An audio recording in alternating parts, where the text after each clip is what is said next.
अर्थ है कल्याणकारी। इसलिए कहते हैं सत्यम शिवम सुंदरम। सत्य ही शिव है, शिव ही अपने दिव्य गुणों से सुंदर है।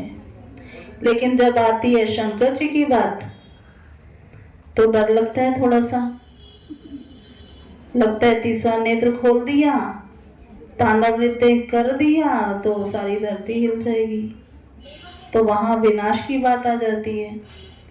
कहते हैं पुरानी सृष्टि का विनाश शंकर जी के द्वारा होना है।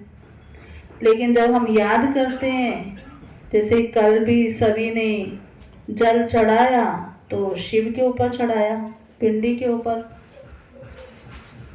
क्योंकि शिव कल्याणकारी हैं, सृष्टि के रचयिता हैं, क्रिएटर हैं और निराकार फॉर्म में है, पॉइंट ऑफ लाइट, ज्योति बिंदु स्वरूप है।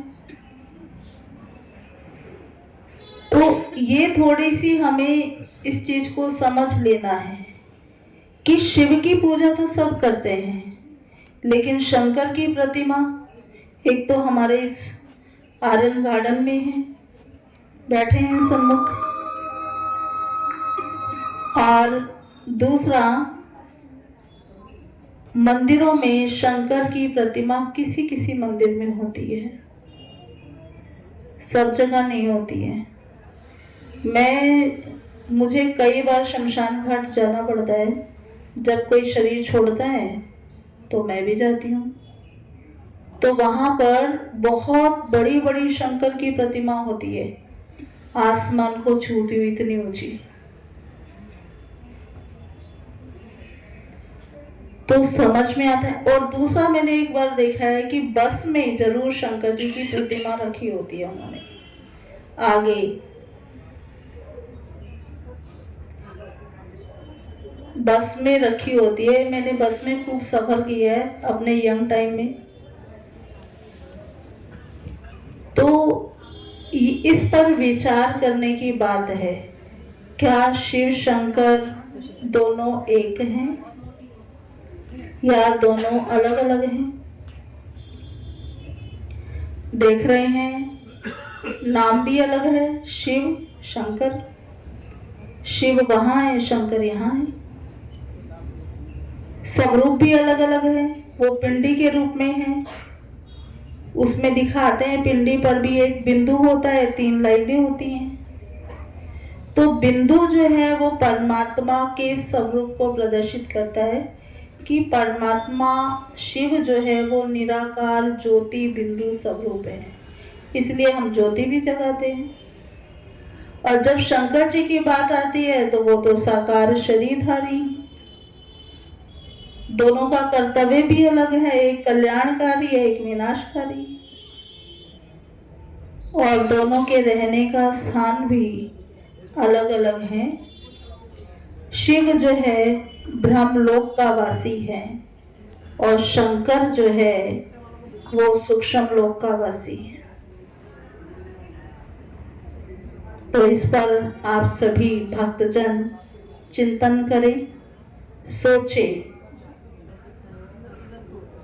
एक पॉइंट और याद आ रहा है, जब हम शिव की बात करते हैं, परमात्मा की बात करते हैं, तो शिव के लिए कहा जाता है कि वो अजन्मा है, अकर्ता है, अभोक्ता है। अजन्मा माना जिसका जन्म ही नहीं होता है, जो गर्भ में जन्म, गर्भ के आधार पर जन्म नहीं लेता है, लेकिन वो अवतरित होता है। उसके लिए लिखा है शास्त्रों में कि वो पर काया प्रवेश करता है। लेकिन जब शंकर की बात आती है तो वो तो शरीरधारी है, लेकिन उसके माता पिता गुम है, उसका कोई वर्णन शास्त्रों में नहीं है। और शिव के लिए कहते हैं अजन्मा अकर्ता, जो इस दुनिया के कर्मों से मुक्त है, देह के कर्मों के बंधन से मुक्त है, अभोक्ता है, जो इस दुनिया के भोगों को नहीं भोगता है। लेकिन शंकर को तो दिखाया, एक तरफ तपस्या करते हुए दिखाया और दूसरी तरफ पार्वती भी उनके संग बैठी है। और साथ में उनका परिवार भी दिखाते हैं, गणेश, कार्तिक, सब कार्तिकेय। तो अब और आपको चिंतन करने के लिए हमने पॉइंट दे दिया है, आप इस पर विचार करिए कि वास्तविकता क्या है, हमें पूजा किसकी करनी है, किस रूप में करनी है, कैसे करनी है। वो धीरे धीरे और भी ये राज खुलते जाएंगे आपके सामने। तो अभी हमारे सामने शंकर और पार्वती तैयार हैं दर्शन देने के लिए और अपना तांडव नृत्य करने के लिए। शायद ये कुछ और अच्छा करने वाले हैं, तो हम आमंत्रित करेंगे शंकर और पार्वती जी आगे आए और अपना नृत्य प्रस्तुत करें। सभी जोरदार तालियां बजाएं इनके लिए।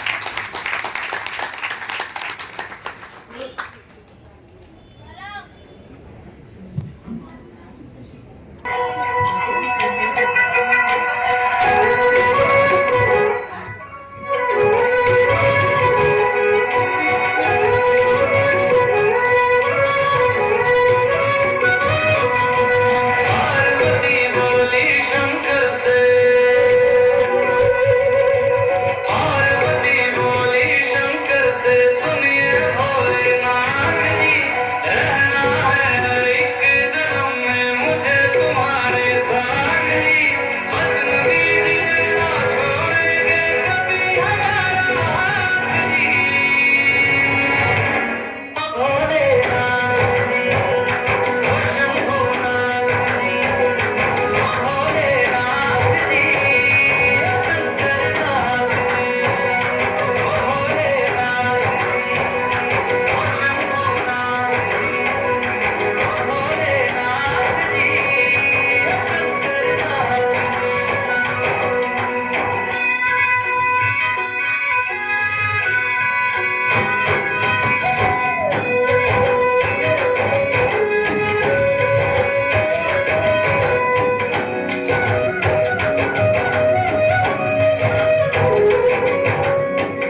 हाँ, लाइफ में चल रही है। तांडव भी कराएंगे, वो विचलित है तांडव करने के लिए। चलो पहले आप ही कर लो भाई।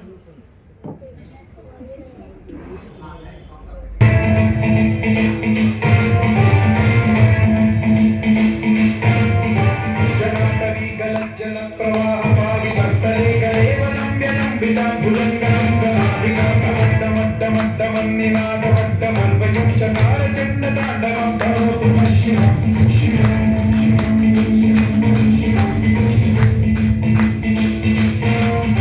जटाकटाहसम्भ्रमभ्रमण्यलिम्बनिर्झरी विलोलवीचिवल्लरी विराजमानज्वललाटमट्टमावती किशोरचन्द्रशेखरे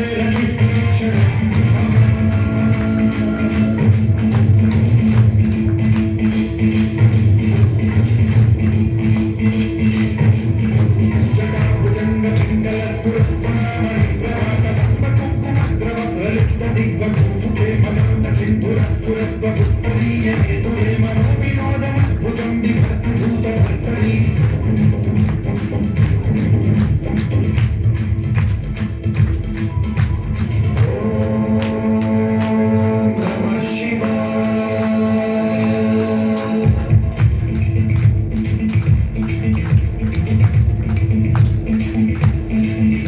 सदाशिवं भजाम्यहं सदाशिवं भजाम्यहं। ॐ नमः शिवाय।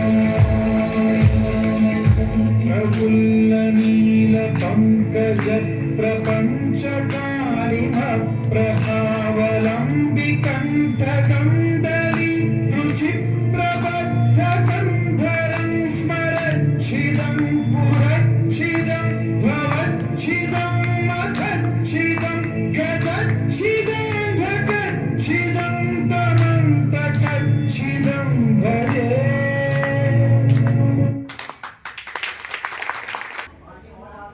बहन लवली जी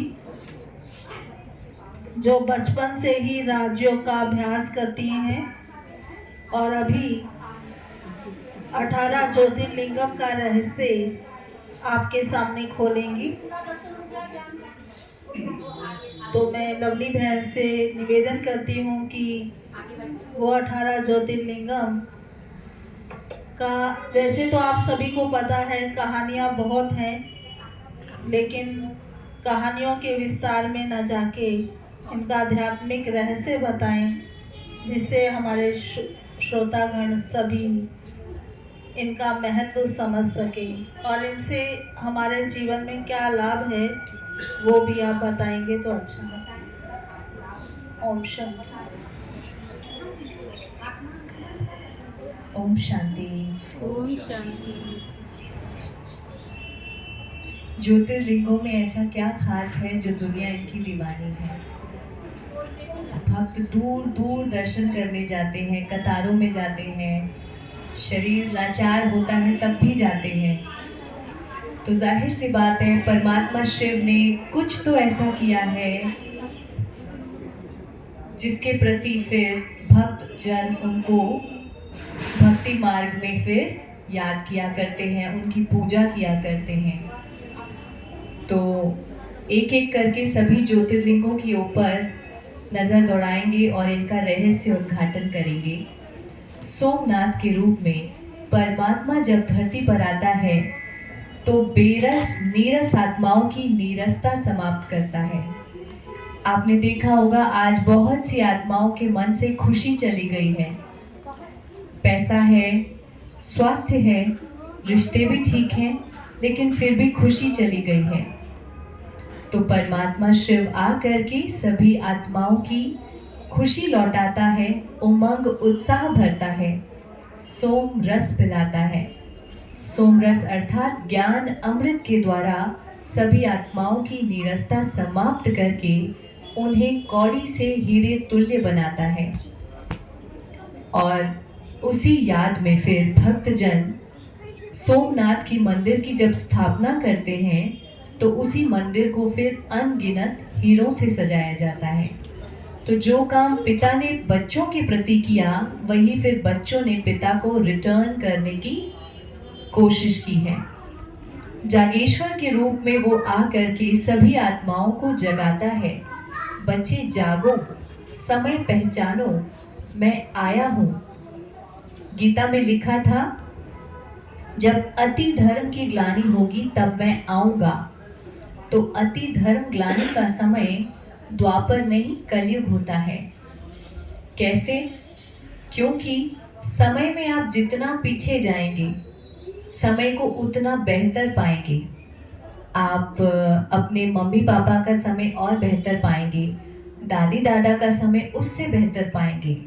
तो द्वापर युग जो था उस समय तो आत्माएं बहुत ही श्रेष्ठाचारी थीं।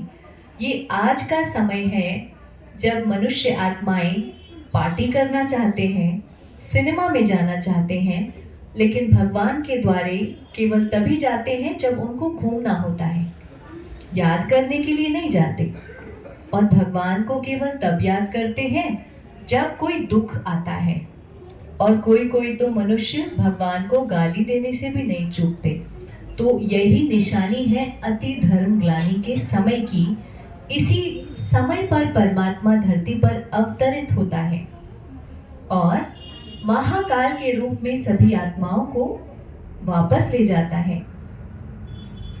शिव बाबा बताता है कि बच्चे, अब ये दुनिया रहने लायक नहीं है, सबको घर जाना है। इसीलिए आपने देखा होगा अब दुनिया में घर वापसी का नारा भी बुलंद हो गया है। हालांकि वो लोग नहीं जानते रहस्य क्या है, लेकिन एक घर वापसी का नारा, एक स्लोगन हो गया है कि सबको घर वापसी करनी चाहिए। क्योंकि गुप्त रीति परमात्मा ने आकर बता दिया है, अब घर जाना है। फिर आप देखो, कहा जाता है मुसाफिरी जब पूरी होगी, चलने की मजबूरी होगी। यानी अब जब घर जाने का समय होगा तो सभी को जाना पड़ेगा, लेकिन उसकी भी दो कंडीशंस हैं।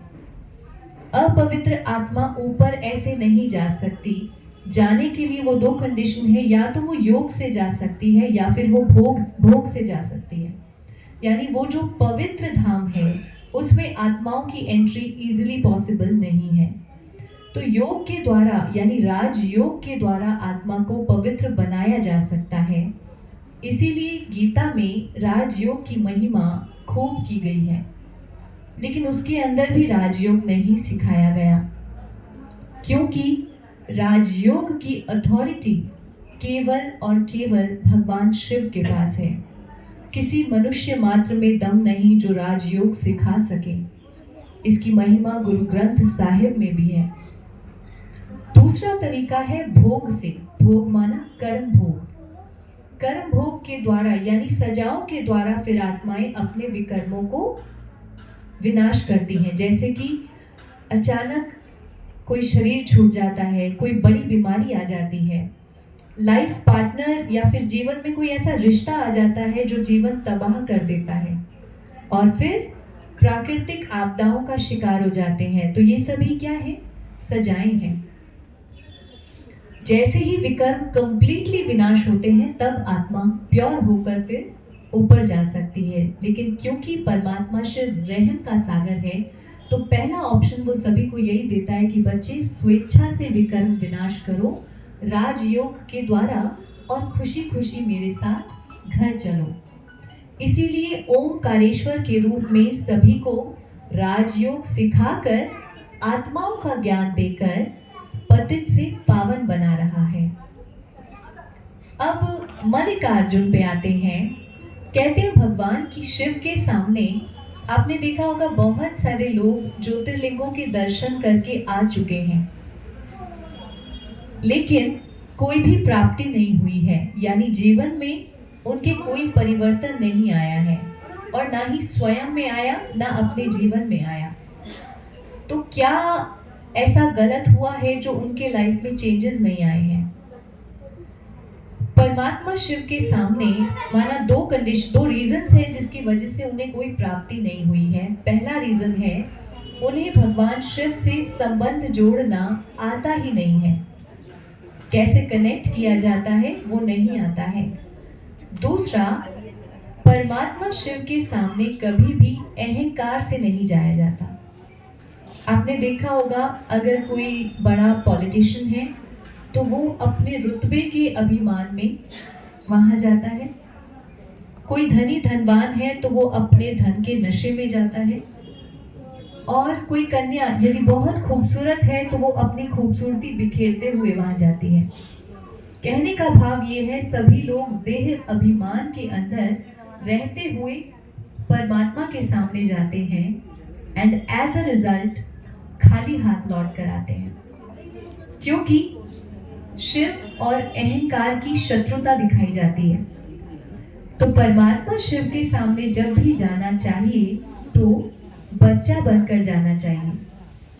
बालक बनकर जाएंगे तो बालक सो मालिक बना देगा।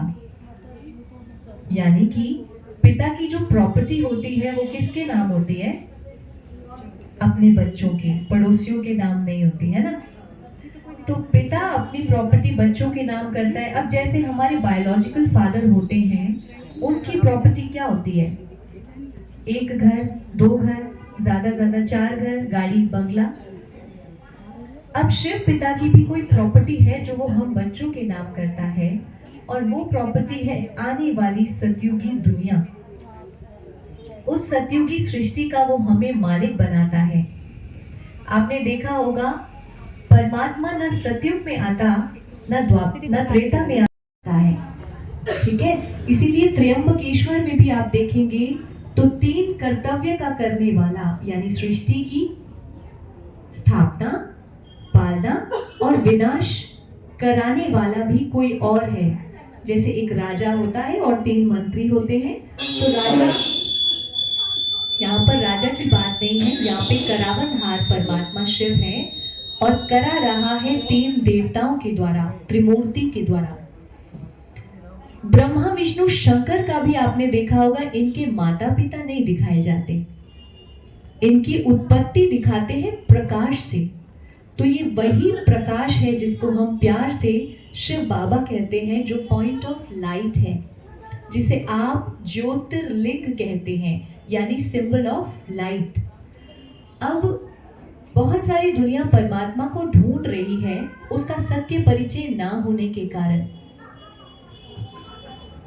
ईश्वर वो होता है जिसे सब धर्म माने। ईश्वर वो नहीं हो सकता जिसे केवल मैं मानूं और आप ना माने। तो अभी हम उसी के ऊपर थोड़ा सा गहराई में ब्रेनस्टॉर्मिंग करेंगे कि कैसे ज्योतिर्बिंदु को हर धर्म ने माना है। क्रिश्चियंस में बोला जाता है गॉड इज लाइट, यानी परमात्मा ज्योति स्वरूप है। मुसलमानों में बोला गया नूरे इलाही, यानी अल्लाह नूर है। सिख धर्म में बोला जाता है एक ओंकार निराकार, और फिर हिंदू धर्म में अभी ज्योतिर्लिंग है ना। और ब्रह्मा विष्णु शंकर के भी ऊपर उस ज्योति पुंज को दिखाया है, यानी जो सबका पिता है, जिसका कोई और पिता नहीं है, परम पिता। बाकी सभी देवी देवताओं के माता पिता दिखाते हैं। केवल एक पॉइंट ऑफ लाइट निराकार परमात्मा शिव है, जिनका कोई पिता नहीं है। तो ये हुआ त्र्यंबकेश्वर। और फिर केदारनाथ के रूप में परमात्मा शिव पूरी दुनिया को दुखों की कैद से मुक्त कराता है। आपका बहुत बहुत स्वागत है सभा में। आइए मंच की शोभा बढ़ाएं।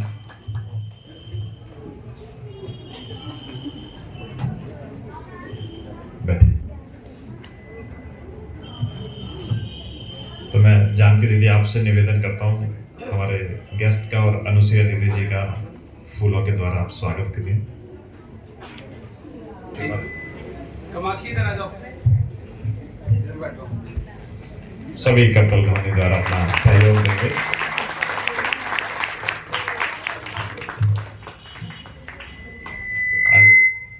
अनुसुईया दीदी जी का भी यहाँ पर बहुत बहुत स्वागत।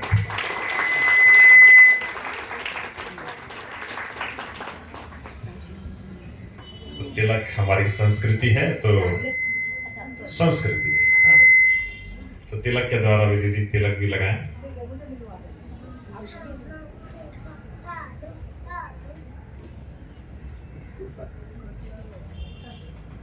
भाई साहब का भी बहुत बहुत स्वागत।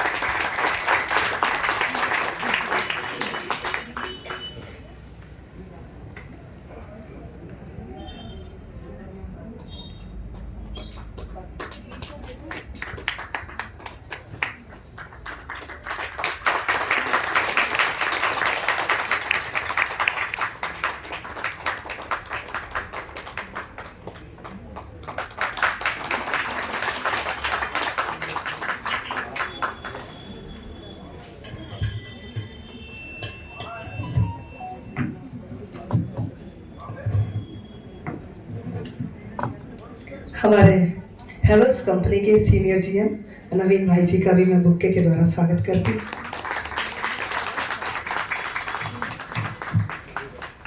आप सभी जोरदार करतब ध्वनि के द्वारा स्वागत करते रहे। स्वागत है, स्वागत है, स्वागत है।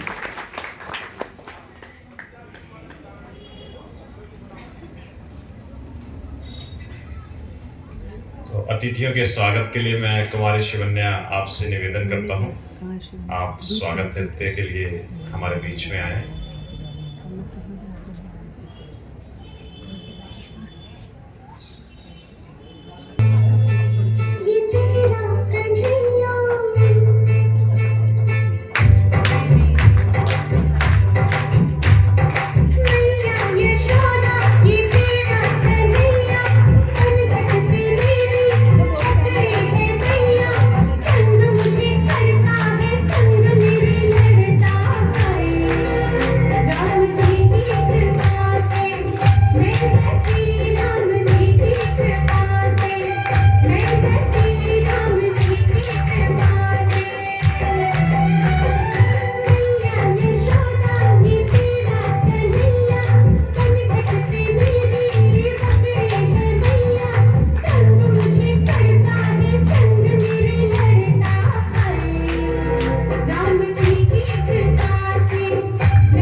आप सभी यहाँ पर आराम से आकर बैठ जाएं। हम 10 मिनट ही आपसे बातचीत करेंगे।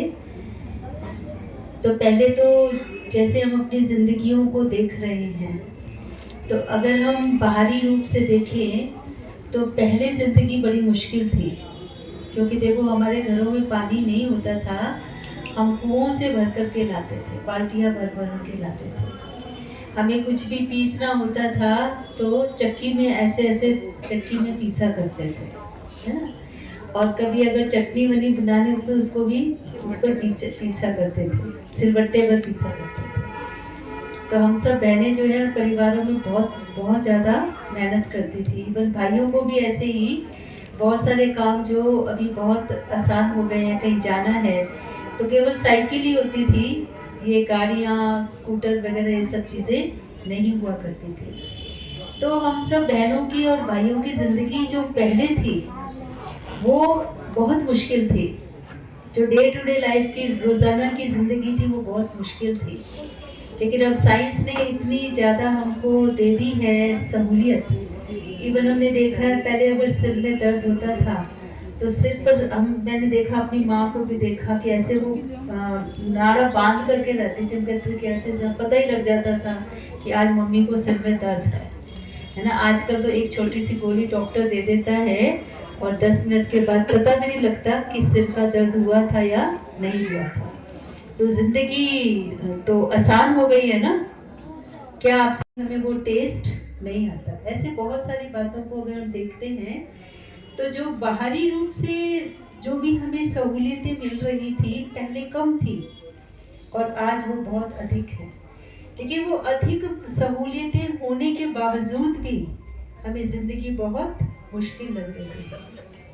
तो मुश्किल का कारण क्या है कि हम बाहरी रूप से तो बहुत सशक्त बन गए हैं, लेकिन आज अगर हम आंतरिक रूप से देखें, अंदर से देखें, तो हम छोटी छोटी बातों में बहुत परेशान हैं। जब पहले 10 लोग मिलकर रहते थे तो अगर वो मिलकर रह पा रहे थे तो उसका कारण क्या था?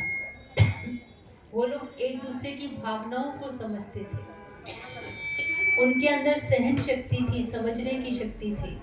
इसलिए चाहे भाई का बेटा हो या मेरा बेटा हो, हमें एक जैसा लगता था। कि आजकल ऐसा नहीं है।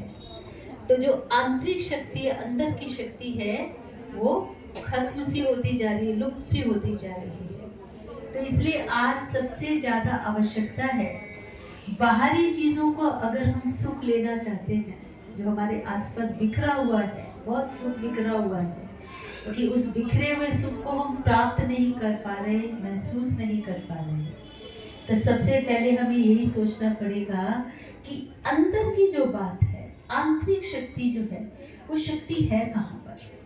जैसे हमें लगता है, मुझे याद है एक बच्चा है जो अभी आज तो वो डॉक्टर बन गया है, तो हमने उसको कहा, वो उनके मम्मी पापा हमारे पास छोड़ गए थे, कहते कि दीदी आज ये आपके पास रह जाएगी, हमें बहुत दूर जाना है। हमका ठीक है, रह जाएगा। और मैं समझती हूँ कम से कम वो 9-10 साल का तो होगा, या 10-11 साल का होगा। तो यही पास में, महिपालपुर के ही पास में ही नमक लाना था। तो हमने उसको कहा कि आशीष भैया आप नमक की ला दोगे, एक थैली ला दोगे नमक की। बड़ा सा था, ठीक था, 10-11 साल का बड़ा ही होता है। कहता है कि अच्छा नमक कौन सी वाली दुकान पे मिलता है। मतलब बच्चे को ये नहीं पता था कि नमक जो है वो कौन सी दुकान पर मिलता है। मैंने कहा किराने की दुकान पे। कहता किराने की दुकान क्या होती है ना। तो कहने का मतलब क्या है कि ये पता ही नहीं कि कौन सी चीज़ कहाँ मिलती है। तो जब हम अंदर की शक्ति की बात करते हैं, तो पहले हमें ये पता होना चाहिए अंदर क्या। अंदर तो हमें पता है, अगर किसी साइंटिस्ट से पूछेंगे, डॉक्टर से पूछेंगे, तो अंदर में वो क्या बताएंगे, हड्डियाँ हैं, पसलियाँ हैं, खून है, ये सब कुछ बताएंगे ना। लेकिन ये तो फिर भी हमने शरीर को ही समझा। तो हम सब थे, आपकी जो बहन थी वो अचानक चले गए हैं, तो इसका मतलब क्या था, उनकी डेथ हो गई थी। तो हम जब पहुंचे तो उनका शरीर सामने रखा हुआ था। तो हमने कहा हुआ क्या था। कहते कुछ भी नहीं, चाय पी कर तो सोए थे, और हम उनको जब जगाने गए तो जगे ही नहीं। तो पता लगा ये चले गए। डॉक्टर को बुलाया तो उन्होंने कहा ये चले गए हैं। तो शरीर तो पूरा का पूरा वहीं पर था। तो हम कौन से चले गए की बात कर रहे थे, कौन चला गया, तो उसको हम सब जानते हैं। हम शब्द कहा करते हैं आत्मा। तो अब उसके बाद जो लेटे हुए थे, जो चले गए थे, अब हम उनकी चाहे प्रशंसा कर रहे हैं या उनकी कुछ कमी बता रहे हैं, तो क्या वो उनको रिसीव हो रही है, समझ में आ रही है कि देखो ये सब लोग मेरी बहुत प्रशंसा कर रहे हैं। आज अगर हम किसी की प्रशंसा करते हैं तो कितना खुश होता है। और वो शरीर जो सामने रखा हुआ था, और हम कह रहे थे कि ये बहन तो बहुत अच्छी थी, इतनी अच्छी थी, इतनी कोऑपरेट करती थी, इतना मदद करती थी, तो उनके चेहरे पर कोई भी मुस्कुराहट नहीं आ रही। क्यों नहीं आ रही? आज अगर आप मेरी प्रशंसा करोगे बहन जी की, भैया की, तो देखना सुनते सुनते थोड़ी थोड़ी मुस्कुराहट, जितनी अधिक प्रशंसा उतनी ज़्यादा मुस्कुराहट। और अगर इसका उल्टा हो जाएगा, अब उस वाला जो व्यक्ति सोया हुआ है, अगर हम उसकी गिलानी करते, जरा भी अच्छा नहीं था, बिल्कुल काम का ही नहीं था, चला गया तो बहुत अच्छा है, तो उसकी आंखों में आंसू आएंगे क्या? नहीं आएंगे। अगर आज अब हमें कहें कि क्या खामखा बैठ गए हो स्टेज पर, ऐसे थोड़े ना सुनाना होता है कोई, तो आप देखो हम सुनते सुनते एकदम शांत हो जाएंगे, पता नहीं इनको क्यों नहीं पसंद आ रहा। लेकिन वो जो लेटा हुआ था बहन या भाई, उसके मुंह पर कोई रिएक्शन नहीं था, क्योंकि अब वो सुन भी नहीं रहे, है ना। तो कौन सुन रहा है? आत्मा सुन रहा है। जिंदगी आसान बनेगी सच्चाई पर चलने से। हमारी जिंदगी की पहली और अंतिम सच्चाई कौन सी है? ये बाहर से जो नजर आ रहा है, ये केवल हमारा एक इंस्ट्रूमेंट है। जैसे कि माइक है, ये माइक नहीं बोल रहा। कौन बोल रहा है? मैं बोल रही हूँ। माइक केवल क्या कर रहा है? आवाज को ऊंचा करके फैला रहा है। तो ये जो सामने से शरीर नजर आ रहा है, हमारा पूरा ध्यान इसी पर है, इसी को ही सजाना है, इसी को ही एजुकेट करना है। जो कुछ भी हम कर रहे हैं इसके लिए कर रहे हैं। और जिंदगी की रियलिटी क्या है? शरीर को चलाने वाली कौन है? आत्मा है। तो आत्मा ही आंखों से देखती है। जिंदगी ऐसे आसान बनेगी। आप इसको ध्यान से सुनिएगा, बस 5 मिनट और सुनाएंगे। जो भी हम देख रहे हैं तो कौन देख रहा है? आत्मा इन आंखों से देख रही है, कानों से सुन रही है, मुंह से बोल रही है। तो हम जो कुछ भी करते हैं तो उसका असर किस पर होगा? मानो आंखों से हमने गुस्से से देखा तो आंखों पर असर होगा कि आत्मा पर असर होगा? आत्मा पर असर होगा। हमने किसी बात को ध्यान से नहीं सुना या घृणा से सुना या प्यार से सुना तो असर किस पर होगा? आत्मा पर होगा। तो अगर हम देखते हैं सवेरे से लेकर शाम तक हम यही कुछ करते हैं। क्या करते हैं? देखते हैं, बोलते हैं, सुनते हैं, हाथों से कुछ करते हैं या पैरों द्वारा कहीं पर जाते हैं। तो ये सब जो काम है हमारे, ये हम सवेरे से लेकर शाम तक करते हैं। अब इसी को ही अगर हम प्रेम से करते हैं तो सारा असर किस पर होता है? आत्मा पर होता है। और इससे उल्टा करते हैं तो उससे क्या होता है? सारा गलत हो जाता है ना। और उसका असर भी किस पर होता है? आत्मा पर होता है। तो जो कुछ भी हमने किया वो कहाँ रजिस्टर हो गया? आत्मा पर रजिस्टर हो गया। तो आप सब देखेंगे हमारी जिंदगी में सुख और दुख 2 चीजें आती हैं। तो जो हमने किया है अच्छा, कौन सा अच्छा किया? जो आंखों से अच्छा देखा, जो मुंह से अच्छा बोला, हाथों से अच्छा किया, उसके परिणाम में, उसके रिजल्ट में हमको सुख मिलता है। क्या सुख मिलता है? लोग हमारी बात को सुनते हैं, हमारी बात को मानना चाहते हैं, हमारे साथ रहना चाहते हैं। ये हमारे अच्छे किए हुए कर्म का फल है।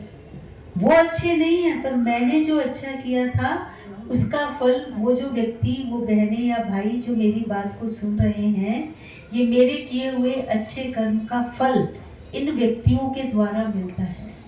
और इसी तरह से मुझे किसी किसी के द्वारा दुख मिलता है। वो मेरी बातों को सुनते नहीं है, मेरी शक्ल देखते ही उनकी शक्ल बदल जाती है, मुझे देखना भी नहीं चाहते, मुझे देखते ही गली बदल लेते हैं, रास्ता ही बदल लेते हैं।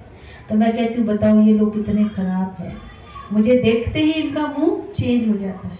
तो ये लोग भी बुरे नहीं हैं। जो मैंने बुरा किया था, क्या बुरा किया था? नोइंगली अननोइंगली जो मैंने आंखों से बुरा देखा, बुरा बोला या सुना, उसका फल यहाँ पर रजिस्टर हो गया और उसका फल मुझे इन फलाने फलाने लोगों के द्वारा मिलता है। पर वो लोग बुरे नहीं हैं। हमने एक बात सुनी हुई है और वो है as you sow shall you reap. यानी जो हम बीजते हैं सो हम पाते हैं। जो मुझे सुख मिला था वो भी मैंने बीजा था। कैसे बीजा था? इन आंखों से प्रेम से देखकर, मुंह से प्रेम से बोलकर, कानों से प्रेम से सुनकर, हाथों से प्रेम से जो भी हमें दूसरों को देना था प्रेम से देकर। तो ये मेरे अच्छे कर्म का फल इन फलाने फलाने व्यक्तियों के द्वारा मिला। अब जिनसे हमें अच्छा मिलता है वहाँ तो हमें कोई प्रॉब्लम है ही नहीं। तो हमारे को दुख कहाँ से शुरू होता है? जिंदगी मुश्किल कब होती है? जो लोग हमारी नहीं सुनते हैं। तो अगर हम इस रियलिटी को रियलाइज कर लेंगे, कौन सी रियलिटी? कि जो मेरी नहीं सुन रहे हैं वो बुरे नहीं हैं, जो मैंने बुरा किया हुआ है ना। धर्म ने एक बात सुनाई है, बोए बीज बबुल के तो आम कहाँ से खाए। तो जो हमने अनजाने में बबुल के बीज बोए, माना आंखों से हमने जितना प्यार से देखना चाहिए था नहीं देखा, ड्यू टू एनी रीजन, किसी भी कारण से, मुंह से गलत बोला या खाया, तो हमारा विकर्म बन गया, वो यहाँ रजिस्टर हो गया। इस फलाने रिलेशन के द्वारा मुझे उसका फल मिलता है। तो आज अगर हम इस बात को समझ जाते हैं तो अगर वो व्यक्ति जो हमारी नहीं सुनते हैं, क्योंकि हमारी ज़िंदगी मुश्किल उन्हीं की वजह से हुई है कि वो जो हमारी नहीं सुनते हैं, चाहे मेरा बेटा बेटी, चाहे मेरी बहू, चाहे मेरी सास, चाहे मेरी पड़ोसन, चाहे मेरा मकान मालिक या मेरा किराएदार, जो मेरी नहीं सुनता है उसने ही मेरी मुश्किल की हुई है। मेरे आसपास खाने पीने रहने के लिए बहुत कुछ अच्छा है, परंतु इस फलाने की वजह से मैं इतनी दुखी हूँ। तो आज जब हम इस रियलिटी को रियलाइज कर रहे हैं, समझ रहे हैं कि ये व्यक्ति मुझे दुख नहीं दे रहा है, जो मैंने बुरा किया था जाने अनजाने में, तो इस व्यक्ति के द्वारा, चाहे वो मेरा बेटा है या बहू है या सास है, इसके द्वारा मुझे मिल रहा है। तो अब वो जब सामने मुझे नजर आएंगे तो आज से लेकर फिर हमारे अंदर क्या परिवर्तन आएगा कि ये बुरे नहीं हैं, जो मैंने अनजाने में किया था उसका फल इनके द्वारा मिल रहा है। तो अब देखो, मेरा ये जो रियलिटी को रियलाइज किया, तो सबसे वो नज़र आते ही पहले मेरे दिल में आता था, अब देखना, ये देखना मेरे से ठीक से बात ही नहीं करेंगे। लेकिन आज अब मुझे क्या याद आ जाएगा कि नहीं, ये बुरे नहीं हैं, जो मैंने बुरा किया था। तो पहले उंगली कहाँ जा रही थी, इधर, अब कहाँ जाएगी, इधर। तो अब जैसे इधर जा रही थी, तो अब क्या लगा, ये बुरे नहीं हैं। और देखो, बोलते ही क्या हुआ, दृष्टि ठीक हो। फिर उसके बाद जब उन्होंने हमसे बात करनी शुरू की, तो पहले हम यही सोच रहे थे, तो हमारी बात सुनेंगे नहीं, तो हमारा भी टोन उसी तरह का था। अब टोन थोड़ा ठीक हो जाएगा, और जो बात सुनाना चाहेंगे उनको हम प्यार से सुनेगा, तो यार रजिस्ट्रेशन भी क्या हो जाएगा, ठीक हो जाएगा। ठीक हो गया ना। तो ये जब ठीक हो गया, तो हमारी कहते हैं, पहले मैं बड़ी परेशान होती थी इसको देखकर, कि आज मुझे परेशानी नहीं हुई। तो व्यक्ति तो वही है, लेकिन आज परेशानी क्यों नहीं हुई, क्योंकि मैंने उस सच्चाई को समझ लिया। अच्छा, मान लीजिए वो नहीं भी हमारी बात सुनते हैं ठीक से, तो हमें याद आ जाएगा कौन सी बात, कि जो मैं करती हूँ सो मैं पाती हूँ। तो यहाँ पर मैं अच्छा कर रही हूँ, मान लो फिर भी वो मेरी बात को ठीक से नहीं सुन रही हैं, और मुझे ये बात क्लियर है, कौन सी, कि जो मैं करती हूँ सो मैं पाती हूँ। साइंस में हमें ये लॉ समझाती है, every action has equal and opposite reaction. जो हम करते हैं वो वापस हमारे पास ही आता है। तो अगर वो मान लो हमारे प्यार से बात करने के बाद भी अगर वो हमको फिर भी इग्नोर करते हैं, और मुझे याद है कि जो मैं करूँगी सो मैं पाऊँगी, तो फिर क्या होगा, मैं फिर भी उनसे कैसे बोलूँगी, मैं उनसे प्यार से बोलूँगी। क्यों बोलूँगी, मैं उन पर एहसान नहीं कर रही हूँ, क्योंकि मुझे पता है ये जो मैं कर रही हूँ अपने लिए कर रही हूँ।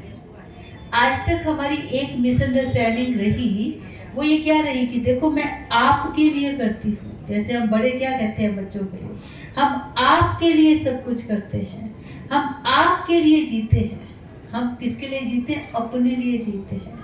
बच्चों को देखकर हमें खुशी मिलती है, इसलिए हम बच्चों को पालना चाहते हैं, उनके लिए मेहनत करना चाहते हैं, बिकॉज हमको उससे खुशी मिलती है।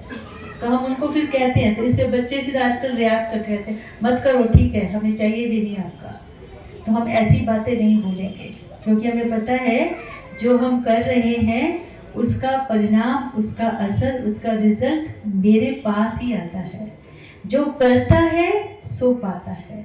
इसलिए सामने वाला, मैं आपसे पूछना चाहूँगी, अगर सामने वाला एनी ऑफ द रिलेशन, चाहे बेटा है, चाहे बहू है, चाहे सास है, चाहे माँ है, चाहे पिता है, बहन या भाई है, हम उनके लिए अच्छा करते हैं, तो हमें कितने दिन उनके लिए या कितनी बार उनके लिए अच्छा करना चाहिए? 2 बार, 3 बार, 5 बार, कितनी बार हमें उनके लिए अच्छा करना चाहिए? How long we should do right, कितने बार करना चाहिए अच्छा? कोई आप में से बताना चाहेंगे कितनी बार? हर बार। ये वाले जो नए आए हैं उनमें से बताएं, हर बार क्यों करना चाहिए? हम कोई पागल हो गए, हम अच्छा करते रहे, वो हमारी बात भी नहीं सुन रहे, फिर हम अच्छा करते रहे, हम ठीक ठाक तो है ना? हम क्यों करें ऐसा? क्या कारण है जो हमें ऐसा करना? जैसा हम करेंगे वैसा हम पाएंगे। हाँ जी, हाँ, जैसा तो हम करेंगे हम वैसा हम पाएंगे। ये वाली रियलिटी जब हमारी बुद्धि में आती है, तो हमारे आसपास का बिखरे हुए सुख को हम आनंद से प्राप्त करते हैं। सुख बिखरा हुआ है, बहुत सुख है अभी संसार के अंदर, लेकिन उसको सुख से जीने का हमें तरीका प्राप्त करना है। जिंदगी मुश्किल है नहीं, लेकिन हमने छोटी छोटी बातों में इतना अच्छा खाना बनाते हैं, और जाकर इतना अच्छा डाइनिंग सेट भी लेकर आए थे, कल ही तो लाए थे अपनी मर्जी का, फिर वहाँ जब बैठते हैं कुछ छोटी सी बात हो जाती है तो क्या हो जाता है? यानी उत्तम नगर क्षेत्र के एमएलए साहब श्री नरेश बालियान जी का हम बहुत बहुत हृदय की गहराइयों से स्वागत करते हैं। आप 2 बार एमएलए बन चुके हैं और आम आदमी पार्टी से हैं, और हर साल हम आपको राखी भी बांधने जाते हैं और बीच में एक आध बार और भी मिलने जाते हैं। आप बहुत अच्छे से मिलते हैं, परंतु हमारे बीच में, हमारे प्रोग्राम में आज पहली बार पहुँचे हैं। बुलाया तो बहुत बार है, जो शायद वो परले और बिहार में पड़ जाता है रोड की उस तरफ, इसलिए आना नहीं हो पाता होगा, टाइम बिजी हो जाता होगा, लेकिन ये नज़दीक है आपके ऑफिस के, तो हमें बेहद खुशी हो रही है। जोरदार कर्तव्य के बाद आप सब स्वागत करेंगे। और हमारे बीच में महिपाल फर्ज है, मानना या ना मानना ये उसकी अपनी चॉइस है।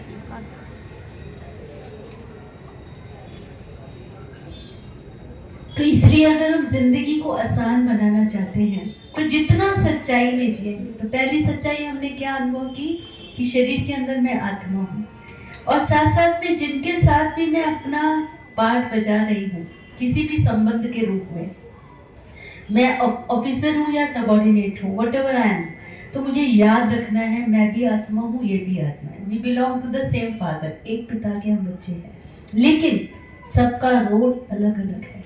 तो जब ये सोच अच्छी तरह से बुद्धि में स्पष्ट हो जाएगा कि इनका रोल अलग है और मेरा रोल अलग है, और जो मैं करने वाली हूँ या करने वाला हूँ उसकी जो प्राप्ति है वो मुझे ही होने वाली है, ये सोच हमसे हर अच्छे कर्म करने की शक्ति प्रदान करेगा। और अच्छा कर्म क्या है, फिर से एक बार रिवाइज करेंगे। सवेरे से लेकर शाम तक जो भी मैं देख रही हूँ, मैं आंखों से देख रही हूँ, तो मुझे स्वयं को आत्मा महसूस करते हुए, शांत स्वरूप महसूस करते हुए सबको शांति से देखना है। जो भी बात बोलनी है, किसी की गलती भी बतानी है तो जरूर बताओ, पर गलती भी कैसे बतानी है, एक तो समय देख लेना है, और जब बतानी है तो प्यार से बतानी है, शांति से बतानी है। कोई भी बात आपको कुछ सुनाने है जल्द से जल्दी बता, ऐसे नहीं। जो भी बात आपको बताना चाहता है उसकी उनकी बातों को बहुत शांति से, प्रेम से सुनना है। आप जो भी घर में, ऑफिस में, रास्ते में जो भी आप काम करते हैं हाथों से, उन सब कामों को प्यार से, शांति से करना है। ये सब कर्म सब ऐसे नहीं कि ऐसा बड़ा आयोजन अगर हम नहीं कर सकते, हम डे टू डे लाइफ की जो भी रोज के जो भी हमारी जिंदगी के काम हैं, तो फिर से मैं कह रही हूँ, जो आंखों से देख रहे हैं, मुंह से बोल रहे हैं, कानों से सुन रहे हैं, तो एक बार ये याद कर लेना कि मैं शांत स्वरूप आत्मा हूँ और मैं ये अच्छा कर्म करने के लिए आई हूँ। शांति से किया गया हर कर्म एक्यूरेट होता है, ठीक होता है, जो खुद को भी पसंद आता है औरों को भी पसंद आता है ना। तो ये सब अगर हम कर पाएंगे तो चाहे आप किसी भी पोस्ट पर हैं, चाहे आप 2-4-5 हज़ार कमाने वाले हैं या 2-3 लाख कमाने वाले हैं, 2-3 लाख वाले की ज़िंदगी भी बहुत आसान होगी, और जो 5-10 हज़ार कमाता है उसकी ज़िंदगी भी आसान होगी। चाहे आप पीएन हैं या बहुत बड़े प्रेसिडेंट हैं किसी भी जगह पर, लेकिन ज़िंदगी की आसानी के लिए केवल इन छोटी छोटी बातों को हम ध्यान रखेंगे तो ज़िंदगी बहुत सुखमय है, सुंदर है, श्रेष्ठ है। बस इसको जीने के लिए इस छोटी सी बात का हम ध्यान रखेंगे तो ज़रूर हमारी ज़िंदगी आसान है भी सही और सदा बनी रहेगी। तो ऐसी आसान ज़िंदगी आप सभी को बहुत बहुत मुबारक हो, मुबारक हो, मुबारक हो।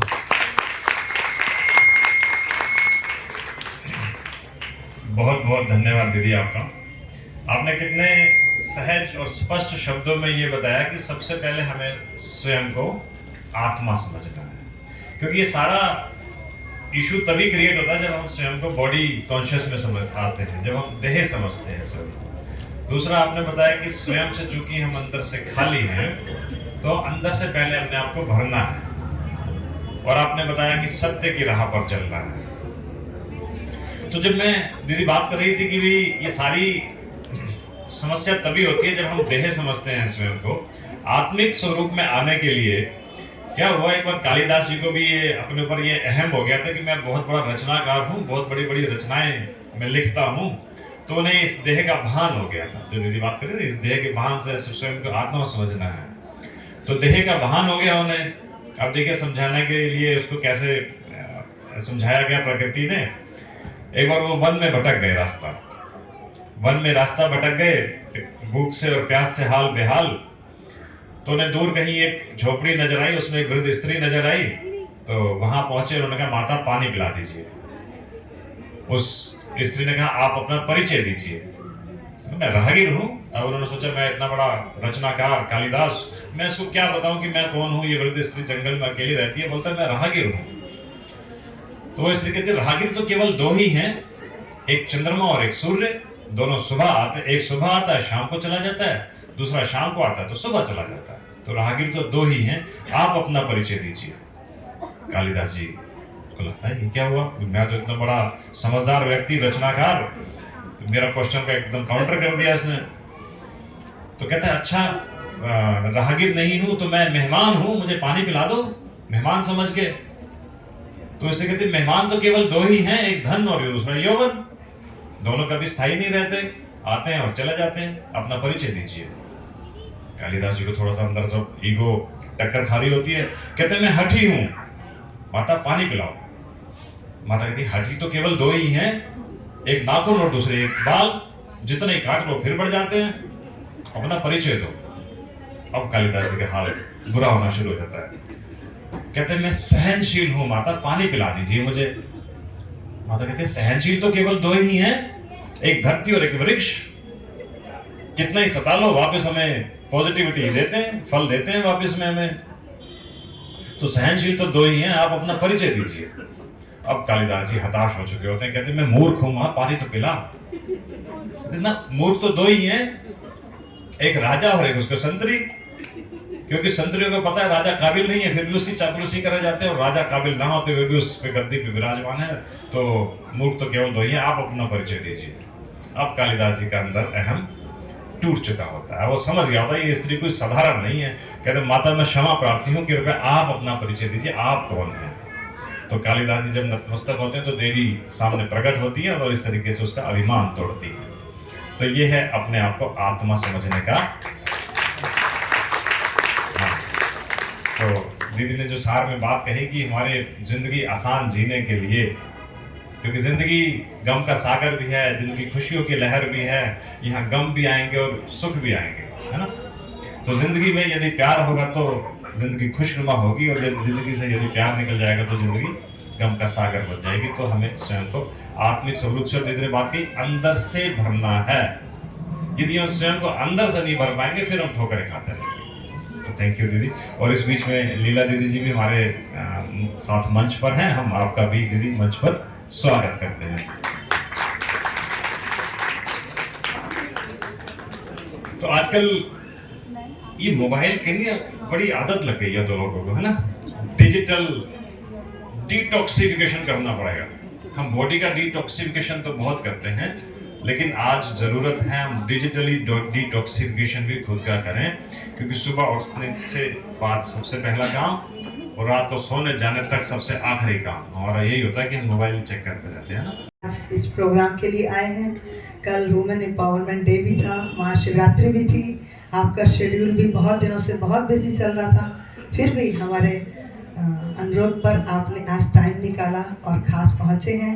हम आपका भी दिल से बहुत बहुत स्वागत करते हैं। और मंच पर हमारे बीच में इस बैंक्वेट हॉल के जो ऑनर हैं राज मौर्य जी, उनके फादर भी बैठे हैं और स्टेज पर बैठे हैं। आप सब उनका भी जोरदार करतब ध्वनि के द्वारा स्वागत करेंगे। मैं जितनी बार भी आई आपको देखा, लेकिन मालूम नहीं था कि आज ही पता चला कि भाई साहब के ये फादर हैं। मैं आपका भी बहुत बहुत स्वागत करती हूँ।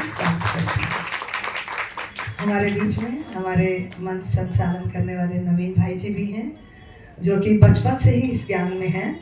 और मैं स्पष्ट 5 साल के रहे होंगे तब से इस ज्ञान में हैं, बहुत बचपन से, बहुत छोटे से थे और तब से इस राजयोग का अभ्यास कर रहे हैं और आज बहुत ही ऊंचाइयों पर हैं। हेवल्स कंपनी के सीनियर जनरल मैनेजर बन चुके हैं। आप फरीदाबाद से खास इस कार्यक्रम के लिए आए हैं, आपका भी हम बहुत बहुत स्वागत करते हैं। साथ में फर्स्ट लाइन में हमारे बीच में संजय कौशिक जी भी बैठे हैं। संजय कौशिक जी आप थोड़ा हाथ हिला दीजिए, सबको दिखा दीजिए। आप हमारे एमएलए जो नरेश बालियान जी हैं, उनके आप प्रतिनिधि जी हैं। कुछ भी एमएलए साहब से कराना हो तो पहले अप्रोच आपको ही की जाती है। तो काम जल्दी हो जाता है, सीढ़ी आगे चल जाती है। इसलिए हम आपका भी बहुत बहुत स्वागत करते हैं। और उन्हीं के साथ बैठे हैं राज मौर्य जी, जिनका ये बैंक्वेट हॉल है, ये आर्यन गार्डन जिसमें कि आप बैठे हैं, और आपने अपनी तरफ से ये सेवा में फ्री दिया है और ऑफर भी किया है, कि आप हर महीने आके इसमें कार्यक्रम कर सकते हैं, ऐसा ना? बहुत बढ़िया।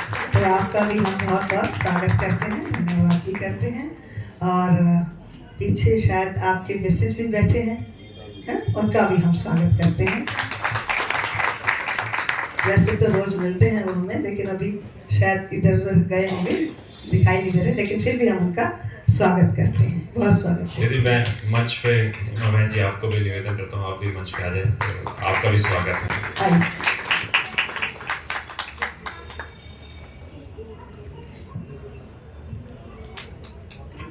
जानकी बहन जी आप भी मंच पे आए, आपका भी मंच पे स्वागत है, मंच की शोभा बढ़ाएं। हमारे बीच में नगरी विहार से हेमा बहन जी भी आए हैं। हेमा दीदी और मैं, हम उत्तम ना वो बच्चे अपने माँ बाप को अच्छे लगते हैं जो ऐसे किसी न किसी अंधकार में डूबे हुए हैं, जिनकी अभी हमने चर्चा की। तो ये जो हम दीप प्रज्वलन कर रहे हैं इस लक्ष्य से कि हम सब अपने अपने अंदर का अंधकार देखें और आज मन से उसको भगवान के आगे अर्पण कर दें, तो हमारा जीवन कैसा बन जाएगा? जागती ज्योति। हम सब आत्मा कैसी बन जाएगी? रोशनी वाली, जिसमें से अंधकार, बुराइयों का अंधकार खत्म हो गया।